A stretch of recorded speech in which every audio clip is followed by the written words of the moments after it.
सुन नहीं सकते, लेकिन मैं स्पष्ट रूप से देख रहा हूं कि भारत माता एक बार फिर अंगड़ाई लेके खड़ी हो रही है और विश्व गुरु के सिंहासन पर आसीन हो रही है। हमारा भारत विश्व गुरु के पद पर आसीन होगा और भौतिकता की अग्नि में दग्ध विश्व मानवता को शाश्वत शांति के पथ का दिग्दर्शन अपना देश कराएगा। बहनों और भाइयों, इसलिए नरेंद्र मोदी इसलिए नहीं कि हम कुछ लोग सत्ता के स्वर्ण सिंहासन पर बैठ जाएं।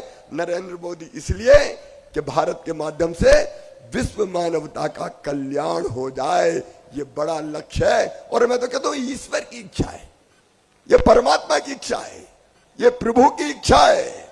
भगवान श्री कृष्ण ने गीता में कहा था, यदा यदा ही धर्मस्य ग्लानिर्भवति भारत अभ्युत्थानम धर्मस्य तदात्मानं सृजाम्यहम् परित्राणाय साधूनां विनाशाय च दुष्कृतां धर्म संस्थापनार्थाय संभवामि युगे युगे।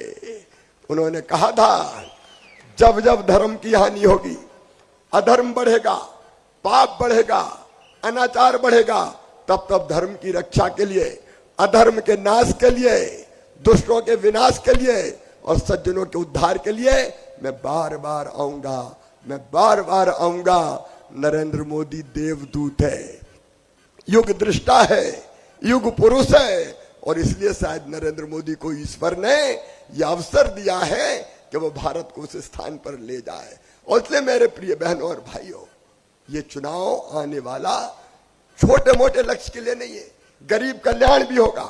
माता बहनों, आपका सम्मान भी बढ़ेगा। और मैं सच कहूं, मैं जब बहनों को देखता हूं तो दुर्गा सप्तशती में कहा है, जगत की सारी स्त्रियां देवी की मूर्तियां हैं। मैं हर बहन में देवी देखता हूं।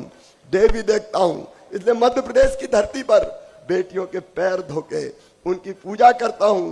मैं बहनों के पैर धोता हूं और मध्य प्रदेश में किसी भी एज ग्रुप की बहन बेधड़क आके अपने भाई के सीने से लग जाती है, क्योंकि भाई और बहन का पवित्र रिश्ता है। ये रिश्ता केवल भारतीय जनता पार्टी समझ सकती है बहनों, भारतीय जनता पार्टी। और इसलिए हर वर्ग के कल्याण के लिए भारतीय जनता पार्टी की सरकार चाहिए। और प्रधानमंत्री जी ने जो आह्वान किया है, अकेले बीजेपी 370 सीट, क्योंकि धारा 370 हटी है और राम मंदिर बना है और दिव्य और भव्य मंदिर में रामलला विराजे, इसलिए एनडीए 400 पार होना चाहिए, 400 पार। और इसलिए सतारा वासियों, एक दिव्य और भव्य भारत के निर्माण के लिए, एक विकसित भारत के निर्माण के लिए मैं आज अपील करने आया हूं, कोई चूक ना हो जाए। कार्यकर्ताओं की भावनाओं से मैं परिचित कराने का काम करूंगा, लेकिन आपसे भी कोई चूक ना हो जाए। सतारा से धूमधाम से मोदी जी को प्रधानमंत्री वाला सांसद जीतना चाहिए। बोलो, जीतेगा कि नहीं?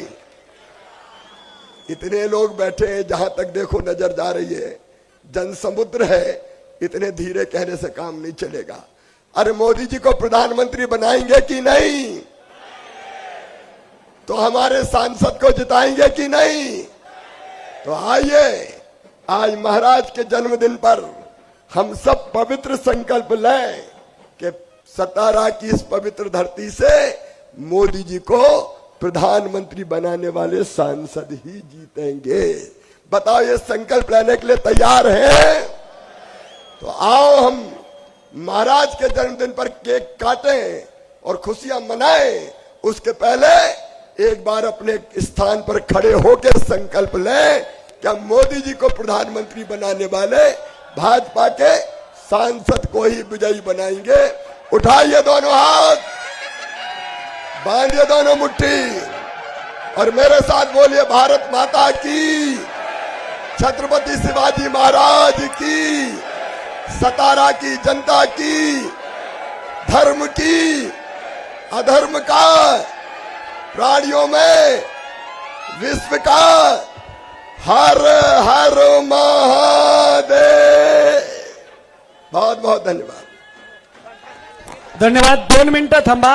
श्रीमंत छत्रपती खासदार उदयनराजे भोसले, शिवछत्रपतींचे 13वे वंशज महाराज साहेबांचा वाढदिवस